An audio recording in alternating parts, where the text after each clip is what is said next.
Imagine that the village culture was the way of being, and it still is many places in the world, but there is an understanding that my well-being is actually based in the well-being of the village.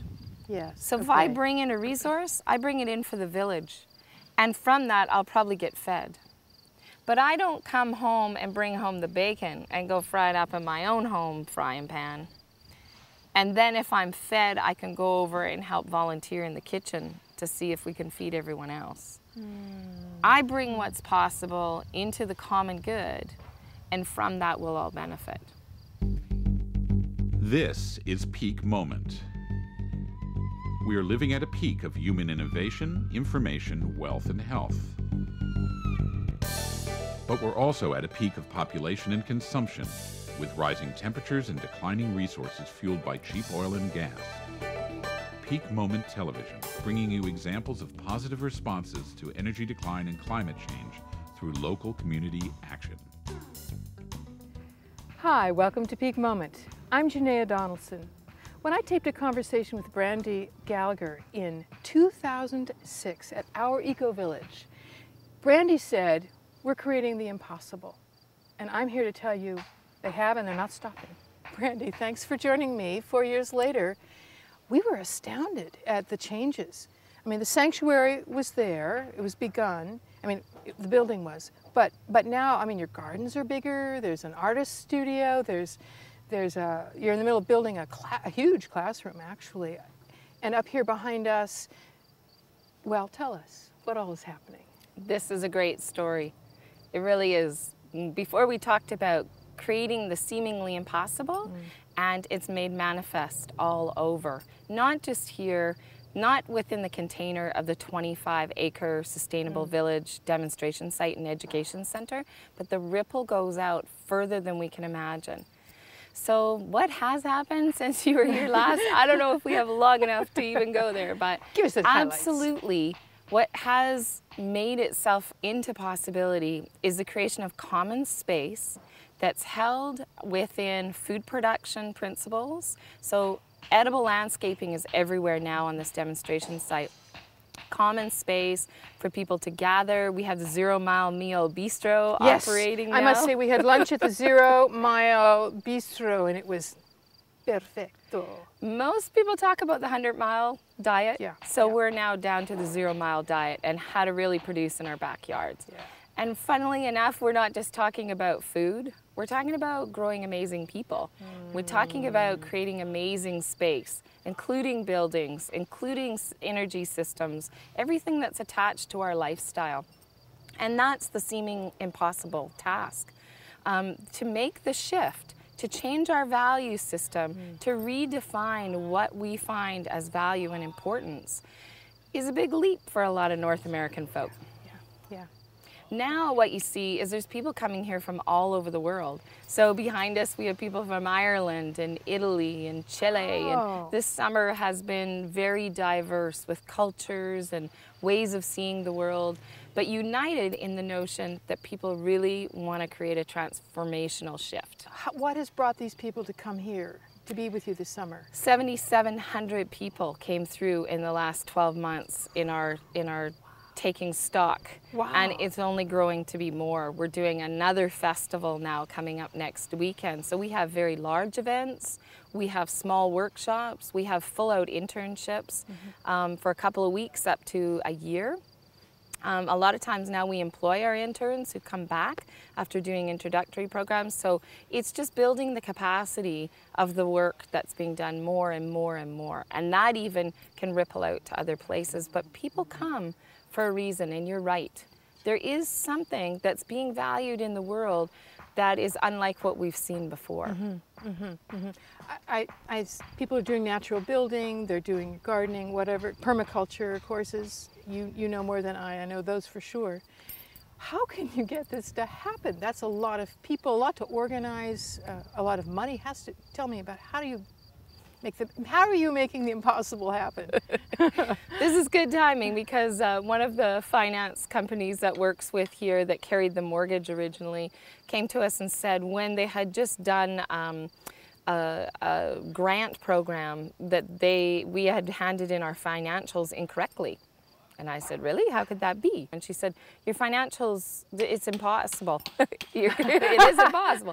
But there's something wrong, and there was a typo in there as well. And so we walked back through, and I said, where was the typo? And she said, well, you suggested in your financials and your projections that you were creating this particular large classroom building for $300,000. And obviously that wasn't correct. I don't know if you meant $400,000, $500,000, $600,000, probably more per square footage that we were talking about. And I said, no, that's not correct. I said $30,000. And she said, I know, I read that, but it was meant that obviously that was the typo. And I said, no, we build a building that large for $30,000. So how does all this happen? This is the magic of our Ecovillage. Whether it's materials, whether it's the human resource, whether it's grants and donations that come in, this idea that we can create community by community, for community, through community, that we are the people to take back and create our commons, that we'll recreate our towns and our neighborhoods. It's us. It's not going to get funded from some large corporate name or some government policy or some, you know, big loan that we're going to take. It's us investing in our future. So the low cost of that building, what you're saying is you're going to be salvaging materials will be donated, a lot of the labor is donated and students are doing it. I mean, is that the kind of... We have service learning, we have educational learning. Those are all things where people show up because they want to be part of the learning process, or they want to be part of the ethos of community building, and they're actually helping manifest the structure. At the same time, we're using natural or found materials that come from nature. We're using clays and stones, and we're using renewable resources like straw that's cut every year locally. It's a waste product. Yes, yes. The more systems that we can divert away from the landfill, or more waste streams that can get directed back into one more life cycle, we're adding value everywhere. I need to tell one quick story to them about this. We were taking a look at this building, and you need to tell us a bit more about what it is. But the timbers, the metal roof, and inside on the floor, there are these rectangular things with little holes in them. It looked like possibly styrofoam, plastic, some kind of thing. All over the floors covered with, you know, while they're constructing. And I said, what are those? And he said, that's insulation.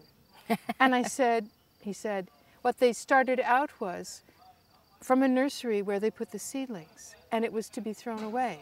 And it was like, fabulous insulation, brilliant. You must have a network that's huge for such things. Well, people phone us now. We used to go out looking, but those are styro blocks. Okay. They are one of the scourges of the planet for toxicity.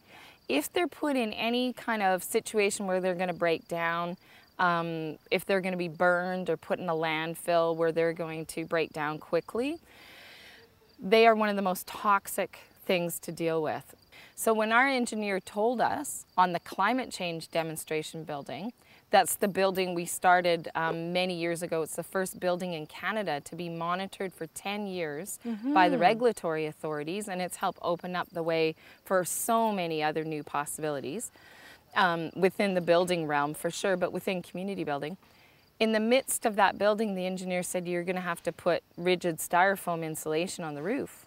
And we said, you know, we've taken the ethics so far. Yes. And we've been 100% in our, you know, staying to the values and the ethics and the principles.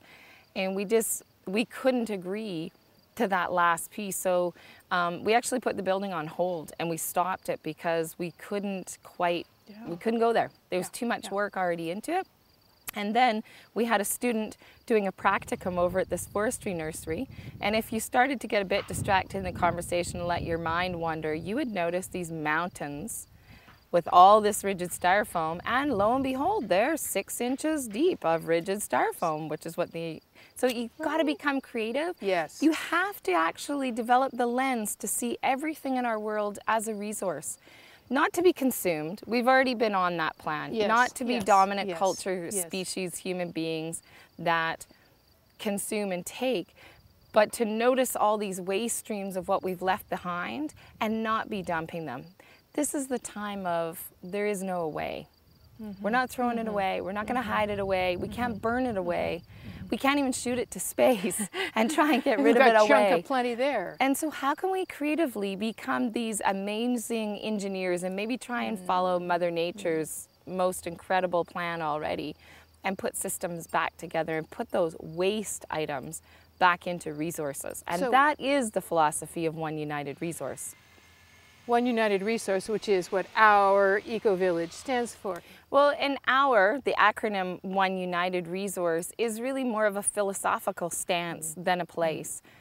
The village here, our Ecovillage, is just a confluence of all of those values and ways of being in the world. And people just show up here because we have that shared ethos.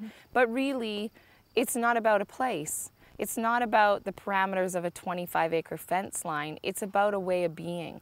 And it's a possibility of seeing the world in a way that we could transform things back into a value system where we care infinitely for everything that we put our hand to. So it's a step above don't waste. Right. It's restorative in a sense, or it's certainly salvage. Yep. Enlightened salvage. Well, imagine walking down into the gardens and stopping by our credit union that's on site. And this is a bit of a testimonial to one of our major sponsors, which is a credit union locally as well. And when they had some of their project managers come over and look at some grant money reporting that we were in the midst of, and they did a site evaluation and how things were looking with the grant projects. We said, you know, now that you're here, we should probably tell you we've started our own credit union. And our Ecovillage is known the world around for taking on regulatory processes and creating new models and trying to bring back holistic models and reintegrating things. So you could see the flare of their eyes of, oh no, what have they done now? And so the upshot of that was we got to say, you know, this is a bit of a different credit union system than conventionally. This has an unlimited number of deposits per day, but only one withdrawal per year. And eventually we had to explain that this was actually a thermophilic composting toilet out of the Human Manure Handbook, the model from Sweden. Yes. And what we really wanted to justify here is that one person's waste is always another person's resource. And so even the human waste cycle of the human systems have to go back into somewhere, because they are. So why are we not producing one more life cycle? Not on your food crops. We've got acres of new space to put out that waste stream to build soil. We need biomass desperately on the planet. To counter that carbon that's being burned, yes. Yep.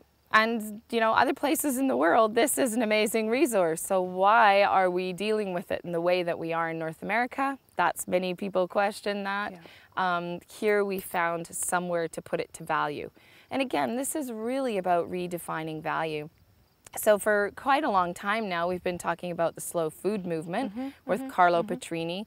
And one of the fun things that's happening now is that Carlo got together with a fellow named Woody Tash, venture capitalist, you know, investment banker folks have all started to gather around a conversation that's transformed the language and principles of slow food to talk about slow money.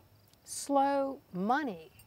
Well, I know slow food is about savoring and enjoying the local food and so on, and just taking time to really, I mean, it's a total counter to the fast food life. Right. What's slow money? And slow food is about a level of craft and principles of how you take something and change it into something else. So you may take a raw food item and cook it into something. Think about the same, very simply said, think about the same thing with world economy. Everything that the food commodity market is built on, so is the world economy. And in transforming our relationship with food, there's a mere possibility to transform our relationship with what we call economy. They're both economic products, if you will. Money, food, they're things we trade, we put value to. What if we redefine value? Not just with food, not just with money, but then let's move on to things like the slow building movement. Because, you know, these buildings are laborious. Yeah. Keeps a lot of people away from wanting to do this. But what if we literally invested ourselves that much in what we do? Whether it's the food, whether it's the way we use economic exchange, all these ways that we value, most people now are pointing to that is the crux of humanity's existence, continuing on the planet or not, is that it's now time to redefine what we think those values are. What would you name them? The values, you know, just straight out, because you're living them here. You know, there's a lot of people that come through our Ecovillage for many reasons. Or they'll say when they first come, they're an engineer and they believe that we really need to restructure things because our health and the way we live on the planet will change the world. Okay. Other people will come here and say, never mind peak oil, let's talk peak soil. And if we don't start to regenerate biomass, we're out of here in, you know, a certain period of time anyway. Right. Everything depends on that. These are interesting conversations and they're very important. We are facing issues with world hunger. We're facing the end of our carbon, you know, footprint that we've been used to. What's next? I would suggest now that what we see here at our Ecovillage, where the value conversation lies, is in how we are going to choose to relate. How we relate to ourselves, how we relate to each other, how we relate as a community to the natural world. Every element of our being is relationship. Yeah, but we're not oriented to think that way. So you're countering that. You're bringing that back in. We're trained in a North American society for sure to be enculturated into the framework of rugged individualism. Community isn't our first nature in this latest generation. But imagine the conversation about the regeneration of the village heart and mind. Imagine that the village culture was the way of being, and it still is many places in the world, but there is an understanding that my well-being is actually based in the well-being of the village. Yes. So if I bring in a resource, I bring it in for the village, and from that I'll probably get fed. But I don't come home and bring home the bacon and go fry it up in my own home frying pan. And then if I'm fed, I can go over and help volunteer in the kitchen to see if we can feed everyone else. I bring what's possible into the common good, and from that we'll all benefit. And imagine the possibility that, counter to what I'd say many societies think, that, oh, there won't be enough. That's right. Maybe we should hoard a little bit in case that plan doesn't work out. But imagine the wealth that could be created when you move different, I was going to say commodities, but when you move different resources around like that, suddenly you have this incredible abundance for all to share. And let's debunk this idea that we'll all have to take more than we could ever use. Eventually we get full and it doesn't work anymore. And we'll wean ourselves from our consumption once we know that it's a never-ending supply, because it is. We do have more than we could ever want if we learned how to be united in sharing our resources. And eventually, we can't do the "it's okay, I'll do it by myself" plan, because we need each other inherently as a social species. No matter how introvert, extrovert, or whatever we are living in community, there's room for all of us, and we all need each other. Whether we live in the same village, whether we live in the same country or on the same planet, we all need each other. And maybe it's the end of the eras of saying, it's okay, there's a line, us, them. I got mine. Yeah. Or me, I got to get mine first, because there's a bit of a race on right now, right? Resources are slim and poverty consciousness is high, and whether it's, you know, war over oil or whether we're going to race the famine game, whatever it is that we're up to as a human species right now, just let's play at the thought that that's only a story. And the thing about human beings is we can write any story we can imagine, and we're only limited by our imagination. So what if we have so much on the planet right now that the story could be through a shared level of values, everyone is fed, everyone is taken care of. There's a whole way to be that the planet herself is going to be looked after in a different way. And maybe that sounds like a fairy tale. Well, it kind of does. Yep. But I see places, visionaries like yourself, and places like you are creating here, and the ripples beyond what you're creating here, that you're actually living out that story. And the impossible is becoming possible. So, you know, it may look, you know, a dream, except when it starts having feet and hands, you start to say, this could be real. Yeah. How do we grow it? If we show a beautiful possibility, if we say, here's a village culture and a village life, just for example, and people come here, something happens to them in a demonstration site where there is these peak moments that open up where their village heart and their village mind reawaken. Somewhere in our DNA, no matter how recent or far away your past is of us living in the village, somewhere in our knowing, we have the village culture DNA in us. And if we can enliven it, if we can awaken that, people go out into the world and do amazing things. They give their company to their employees and create worker co-ops. And large shifts happen because an individual says, I can and I shall. And this cliche we developed 10 years ago that no is just an uneducated yes. Anytime. No, it's just an uneducated yes. Anytime somebody says no, imagine saying, oh, maybe that's just because we haven't learned how.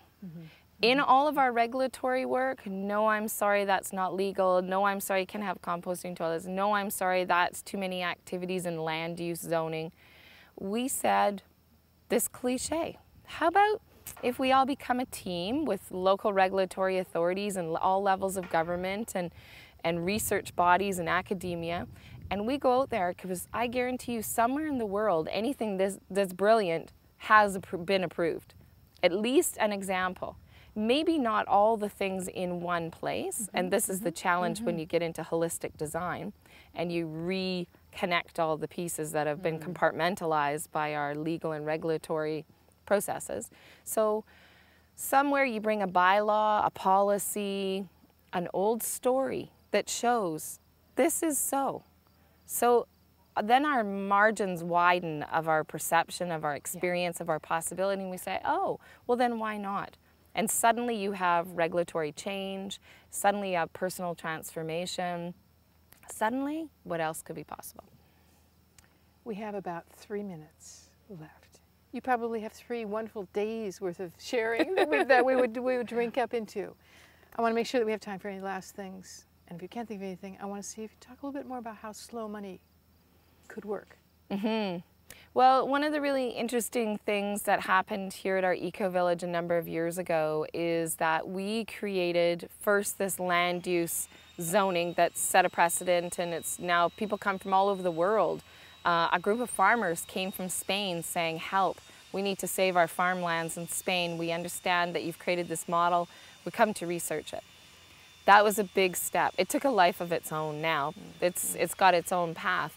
Then we had to take on the parallel processes around insurance and land taxation. And as soon as you put a square peg in a round hole, it turns everything in the Rubik's Cube. So then you have to deal with all of those items. Then we decided, okay, in order to own something or to put your name or some name on the land title, you have to have an organization that's all inclusive. Multiple stakeholders providing multiple activities. What's that organizational structure? So there's 5 ways to own land in common share in Canada, and we took best practices from those different models for ownership, and we incorporated a new hybrid ownership model a couple years ago. That was amazing, and again, unto itself, it'll create its own kind of lifespan. And this is all open source material so that anybody can utilize this. We use public money for our research and for our legal fees, so what's done becomes public domain. Now, do you have some of that on your website? It's all being published. We actually just got funding for that. So the next steps are that a local, the mortgage holder for here said, you created a what? Well, we don't have any mandate to deal with that. So we went on this unbelievably short notice pursuit to try and clear off the land debt at our Ecovillage. And it was too short a time period in most people's mind to ever happen, but we said, who knows what's possible? And we went on it. Anyway, things turned around. The credit union ended up carrying us a little bit longer. In time for us now, over the last couple of years, we've created the Community Trust for Ethical Investment. And it's being incorporated by community, for community, through community. So community projects, not just eco-villages and nonprofits and these kind of things, but any community project can replicate this organizational financing. In this model, you can actually transfer your retirement savings plans into it and get a higher return than you would at any bank right now. Much more secure because it's backed by land. And we've gotten a Revenue Canada ruling and an allowance to be able to have a straight investment package as well, where you have a 30% tax rebate for becoming part of the ethical trust. So you've got return on investment, you've got probably higher return on investment than you would with any retirement plan, but you have people within the community being able to move around their resources. And so, you know, somebody's aunt in Ontario says, hey, I'm in, and you start to shift financially things around, and you actually create little trust pockets so you can go out and save the farm down the road. Or you can protect our eco-village forever is our new campaign that's on right now. So it's left for future generations forever. This is the fun stuff, and this is kind of like I'd say the final frontier is for all of us as community to take back investing in our community.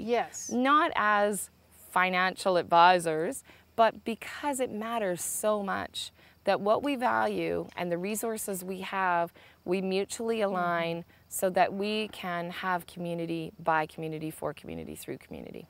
Thank you for being that model at each level, at each hurdle, at each no, for being the model for how can we, well, create the impossible. Thank you. You're watching Peak Moment. I'm Janaea Donaldson. We're at our Ecovillage where Brandy Gallagher is still creating the impossible. Join us next time.